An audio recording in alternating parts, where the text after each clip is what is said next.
que c'est assez surprenant d'ailleurs qu'il n'y ait toujours pas de Blu-ray sur... que la Warner néglige... les studios en général ils négligent les bids, hein.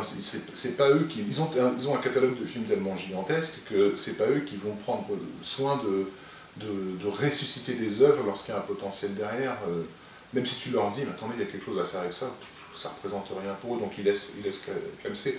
Je me souviens d'un collègue qui travaille pour une grosse chaîne de magasins et qui avait insisté auprès de Warner en leur disant, mais dites donc, l'édition spéciale du Géant de Fer, vous voulez vraiment la mettre dans la collection Warner Kids? C'est des trucs stickers. Voilà. Et les mecs, oui, bien sûr, parce qu'il existait déjà en DVD normal, mais là c'était l'édition spéciale. Et le gars leur dire au téléphone, mais vous pensez vraiment que les kids ont un besoin impérieux d'un commentaire audio non sous-titré? Enfin, je veux dire, c'est pas... T'avais un objet qui était manifestement un objet pour des adultes, quoi, qui d'ailleurs sur le film, et c'est marketé pour les gosses, donc, enfin, ils s'en foutent en fait. C'est automatique, ça sort, comme ça. Si ces films-là étaient confiés à des petits distributeurs, eux ils feraient l'effort de les promouvoir à leur vraie hauteur. Donc le Géant de Fer, oui, c'est partie de ces films qui sont condamnés à ne vivre que par le public qui va les redécouvrir d'une génération à l'autre. Mais il ne faut pas attendre de la Warner qu'elle se réveille d'un coup et dise donc on a le dernier grand dessin animé 2D. On a surtout le premier film de Brad Bird qui est sans doute amené à... Il y a ça, et puis tout simplement, oui, un film qui est très nettement supérieur à ce que le studio Disney a pu produire à l'époque. Donc ouais, il y a ça. Et un autre truc aussi qui était fascinant, je me souviens à l'époque, concernant le Géant de Fer, et qui peut-être a été déterminant dans le de face Ratatouille, c'est cette gestion incroyable de la différence d'échelle. C'est tellement bien fait qu'on ne remarque pas en tant que spectateur, mais on a quand même un film qui met en scène un géant de, je sais pas, 17 ou 20 mètres de haut et un gamin, et à aucun moment on est troublé par cette différence de taille démentielle. Il a une façon de gérer le truc, et tu retrouves ça dans Ratatouille, parce que les deux personnages principaux ont cette différence d'échelle. Parce qu'en plus, il y a un mix de techniques entre images de synthèse et de les traditionnelles. C'est vraiment... il y a ça, et puis... donc, dans Ratatouille, il pousse le truc un peu plus loin parce qu'on est carrément dans le concept méca. Enfin, il y a des moments, le personnage de... Comment il s'appelle Linguini. Non, Rémi, merci. Le personnage de Rémi, c'est Actarus. Hein. Enfin, je veux dire, quand il est en train justement de gérer Linguini. Enfin bref, donc... au passage, voilà, il faudra dire au studio que s'ils veulent faire un film de méca, ce serait Brad Bird, serait le personnage idéal pour le mettre en scène. Mais cette gestion des différences d'échelle, en fait, elle témoigne aussi, tout simplement, d'une parfaite gestion de l'espace. Et ça, pour un réalisateur live, c'est censé être quelque chose de primordial. Je pense qu'un mec comme Tom Cruise peut être sensible à ça. De toute façon, il y a des séquences dans Les Indestructibles qui démontrent un savoir-faire dans la gestion de l'espace qui est absolument stupéfiant, que très peu de réalisateurs, y compris dans le domaine du cinéma d'action live, peuvent prétendre à ce niveau-là. Je pense à la séquence où la femme élastique est étalée sur plusieurs pièces, en fait, où elle se bat des deux côtés. Dans les couloirs, avec les portes qui se ferment. À la fois dans l'ascenseur, dans un couloir, dans une pièce, etc. Et il se passe 10 milliards de trucs, et il y a une espèce de chorégraphie qui se met en place entre ce qui se passe dans l'ascenseur et ce qui se passe dans la pièce qu'elle vient de quitter.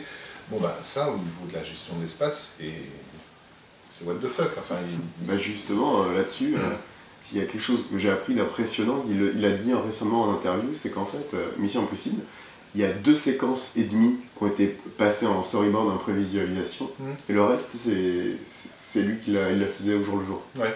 Les séquences d'action, pratiquement, alors à part donc, la tour à Dubaï, et la scène de fin dans le parking automatique où il y avait énormément d'images de synthèse, il fallait le prévisualiser, le reste il l'a fait déjà, à main levée. Quoi. Déjà il peut le faire à main levée, mais aussi c'est lui qui amène ces petits switches sur des scènes déjà vues. Moi je pense qu'il faudrait voir, il faudrait vérifier, mais le script original de Mission Impossible 4 devait probablement mettre en scène une poursuite sur l'autoroute entre des bagnoles. Mais l'idée de mettre la tempête de sable, j'ai comme l'impression qu'elle vient de Brad Bird, parce qu'en réalité c'est une idée de mise en scène. C'est pas du tout une idée de scénariste, parce que d'un point de vue narratif, ça n'amène rien qu'il y ait une tempête de sable. C'est juste que sur le plan cinégénique, c'est juste waouh, ah oui, effectivement, on s'attendait à voir la scène qu'on connaît tous, qu'on a tous vu 10 milliards de fois, et on découvre autre chose. Et pareil avec la séquence dans le parking. On en a vu des cliffhangers qui se passent dans des endroits où tu es capable de tomber, bref. Mais là, c'est complètement inversé, c'est pas que tu es capable de tomber, c'est qu'il y a des voitures qui sont capables de tomber dessus. Tout ça, c'est vraiment des idées de metteurs en scène, et je pense que c'est Bird qui les amène aussi sur le plateau. De toute façon, sur un film comme Mission Impossible, le deal, il est là. Au départ, c'est que lui, il se plie à une machine déjà existante. Donc, la phrase qu'a citée, une voiture avec la clé de contact qui est déjà enclenchée. Voilà, effectivement, ce projet n'est pas à lui. C'est le projet de Cruise et de sa compagnie. Et lui, il va juste... Voilà, il vient pour se faire un CV aussi, peut-être. Pour se faire un CV, et puis pour mettre un peu de zizanie. Ah ouais, c'est vachement bien cette scène-là, ça sera encore plus drôle si. Et comme c'est brillant, ah bah oui, effectivement, ça serait beaucoup plus drôle si. Donc tout ce qu'il a pu apporter à Mission Impossible, c'est un peu de cet ordre-là, comme une forme de léger détournement. Et il a gardé le projet, la substance qu'on lui a donnée, là-dessus il ne l'a pas trahi, mais c'est tous ces petits détournements qui font le film.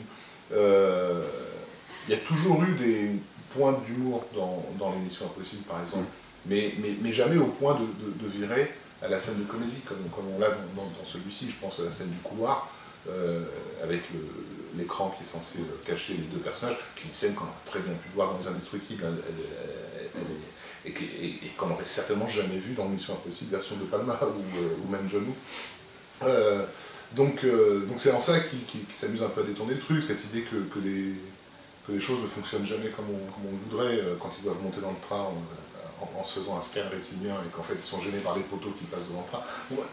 Tout ça, c'est évident que c'est pas des trucs de scénariste, c'est évident que tout ça c'est des trucs que Brad Bird a amené, et on voit bien que c'est je garde votre idée de base, je rajoute juste le machin au milieu qui casse tout en fait, qui gâche tout quelque part, mais qui du coup rend la scène intéressante. Ouais, le grain de sable quoi. Le grain de sable. Et en plus, du coup, ça influe sur la thématique du film, parce que du coup le film devient un film, pas un film catastrophe, mais un film où plus rien ne fonctionne. Ouais, la forme rejoint le fond, puisque c'est le fait que les clips soient dysfonctionnels et tout ça. Finalement, ils sont pas nombreux les transfuges de l'animation à être passés au cinéma live.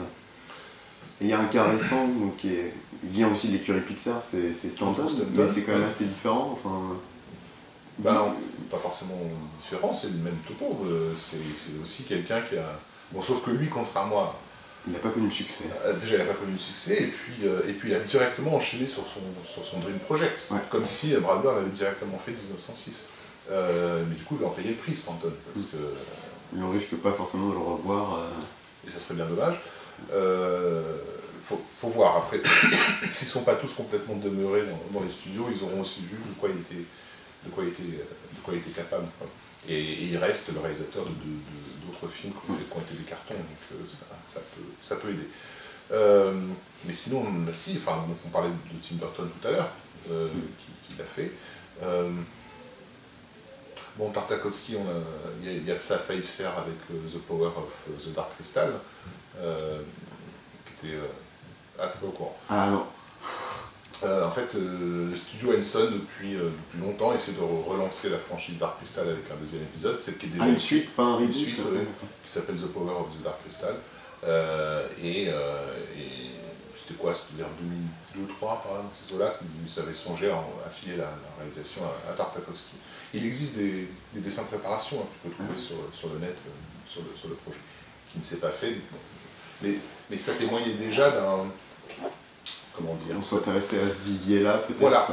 Voilà. En tout cas, le studio Henson, qui sont eux-mêmes des hybrides, étaient bien conscients que la mutation du cinéma aide à ce passage-là. Enfin, on est à une époque où Zemeckis et Spielberg font des films entre guillemets d'animation, et où Stanton et Brad Bird font des films live, tout simplement parce qu'en réalité, ils n'ont pas changé de métier. C'est des outils qui permettent ces ponts de plus en plus fréquents. Oui, qui fait l'image. Une dernière question alors. Donc, quand il est parti de Pixar, en gros, il avait l'idée de faire 1906.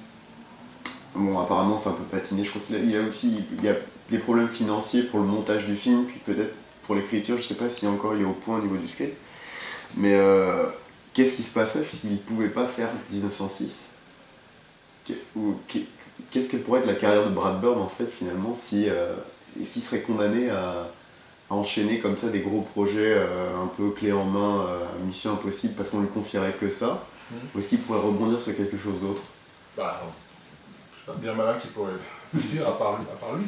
Non, généralement ces gens-là ont des coups de cœur qui leur permettent de rebondir enfin, je ne sais pas s'il fait comme d'autres, parce que la tradition à Hollywood, quand tu vois des mecs comme Spielberg, Del Toro, etc., c'est d'avoir toujours une dizaine de projets parallèles. Maintenant, il y a des périodes de leur vie où leur cœur est beaucoup plus posé sur un projet qu'un autre. Mais si jamais ça clash, ils peuvent toujours rebondir. Je ne sais pas si Bird a plusieurs projets d'un coup. Déjà, réussir à intéresser les studios à un truc comme 1906, ça a dû lui demander beaucoup de temps et d'énergie. Bon, mais il y a évidemment d'autres sujets qui seraient susceptibles de l'intéresser, des sujets, je pense, d'inspiration pop, quoi, fantastique, semi-fantastique, ou d'action catastrophe comme 1906 ou Mission Impossible. Enfin, je sais pas. Tu es confiant, toi sur l'avenir de ce type-là? Bah, pourquoi je ne serais pas confiant? Bah parce que, enfin, moi j'ai toujours cette idée qu'on peut enfermer ce mec-là en fait dans une case et donner l'argent pour un Mission Impossible 5, qui ne sera pas forcément réalisé par lui d'ailleurs, mais parce que le 4 a fonctionné, et qu'en général on pense plutôt que c'est parce qu'il y a eu Tom Cruise, ou je sais pas, parce que c'était une formule, et qu'on ne s'intéresse pas forcément au type qu'il a fait. Donc est-ce que les studios, à l'heure actuelle, les studios hollywoodiens sont prêts à faire confiance à un type comme ça sur un projet Les studios hollywoodiens, à l'heure actuelle, sont en train de reprendre le pouvoir, enfin ils l'ont repris même, de tous ceux qui jusque-là leur fournissaient des films clés en main. Bon, là on sort un petit peu du cadre de Brad Bird, mais ces dernières années, on a vu en fait le box-office être beaucoup plus régulièrement peuplé de films qui ont été intégralement déterminés et décidés par des exécutifs de studio dans des réunions, et de moins en moins des projets de l'extérieur. C'est pour ça qu'on commence à assister à la fin de... un type comme Joel Silver a du mal aujourd'hui avec les studios, en train de se brouiller avec Warner. Jackson a du mal aussi à... il y a eu le projet Halo qui n'a pas pu se faire, entre autres, c'était Evangelion également, qui n'a pas pu se faire. On connaît, ou en tout cas on devrait connaître, les énormes difficultés que James Cameron a eues sur le projet Avatar, et la façon avec laquelle il a dû presque menacer la Fox de se barrer. Alors qu'il avait réalisé le plus grand blockbuster. Voilà. Mais c'est pas tellement une question de ce que ces gars sont susceptibles d'amener comme argent, parce qu'on sait qu'ils savent faire des films qui rapportent de l'argent. C'est à qui appartient le pouvoir, quoi. Et les studios, pour différentes raisons, parce que ce sont aujourd'hui des trusts qui sont, comment on appelle ça, pas intramédiatiques, mais étendus horizontalement. Voilà, ont besoin d'une mainmise sur leurs produits qui soit totale, et que ça les emmerde d'avoir affaire à ces gens-là qui sont un petit peu des électrons libres, qui leur rendaient service, parce que les films qu'ils faisaient cartonner, voilà, mais ça voulait dire aussi s'en remettre entièrement à eux. La raison pour laquelle le projet Justice League of America ne s'est pas fait, évidemment l'excuse avancée c'était le budget, mais c'est du flanc, parce que le budget c'est le même que The Avengers. Sauf que The Avengers c'était intégralement géré par le studio. Là où Justice League of America, en gros, c'était vous me donnez l'argent et moi je fais le film et je vous le rends clairement. Ça les embête. Donc d'une certaine façon, ça les arrange que le studio de George Miller se casse la gueule, parce que ça les crée c'était sur le point de créer un nouveau pôle, type celui de Jackson en Nouvelle-Zélande. Je sais pas moi, enfin, les montagnes hallucinées, on parlait de Tom Cruise tout à l'heure, les montagnes hallucinées, quand un studio refuse un projet qui est à la fois produit par James Cameron au lendemain d'Avatar avec Tom Cruise sur Superstar, t'as envie de leur dire, bon, juste vous avez pas du tout envie de bosser avec ces gens-là, c'est pas une question d'argent, vous savez très bien que ça va rapporter de l'argent. Mais sauf que, évidemment, ils savent très bien que sur un projet comme les montagnes hallucinées, ils n'ont la même mise sur rien du tout. Donc voilà, ça les embête.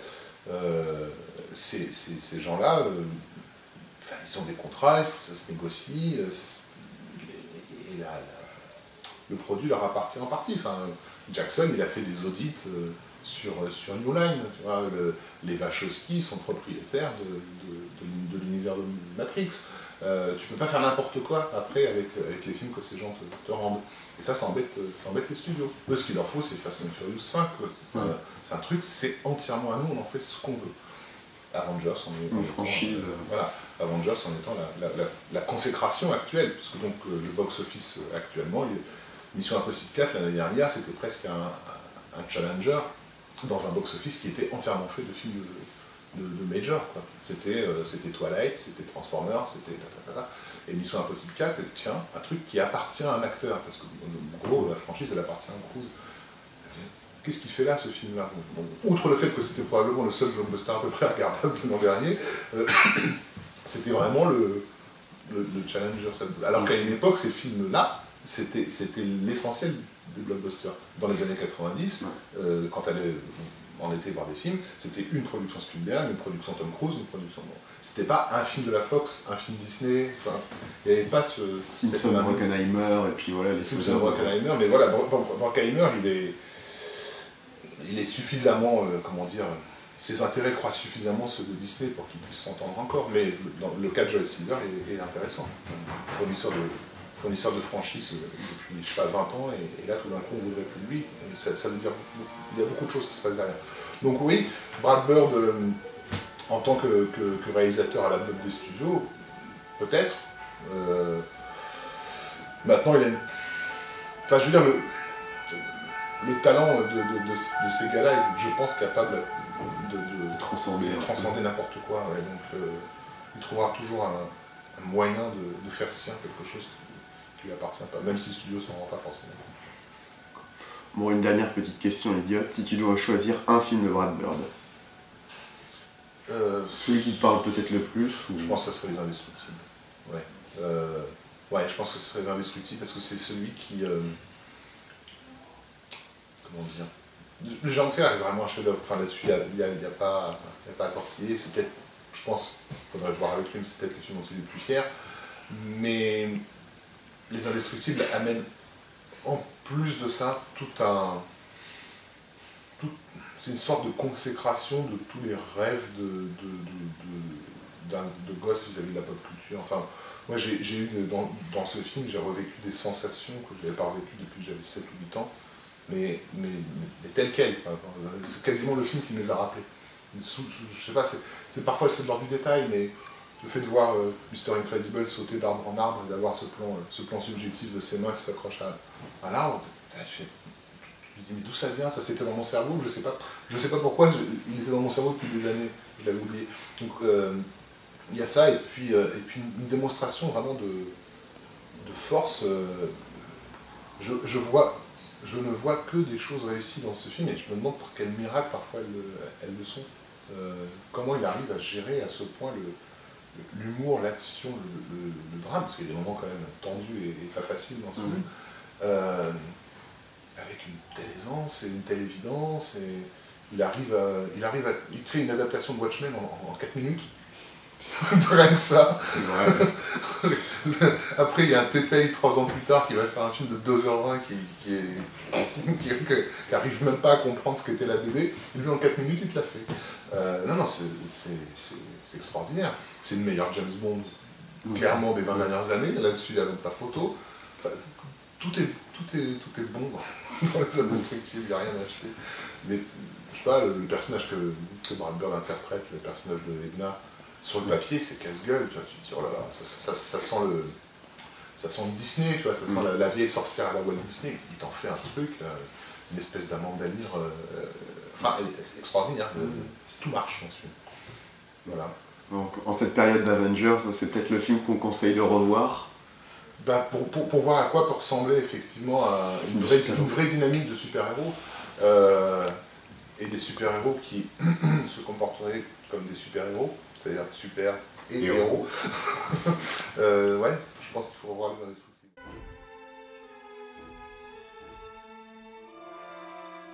I love you.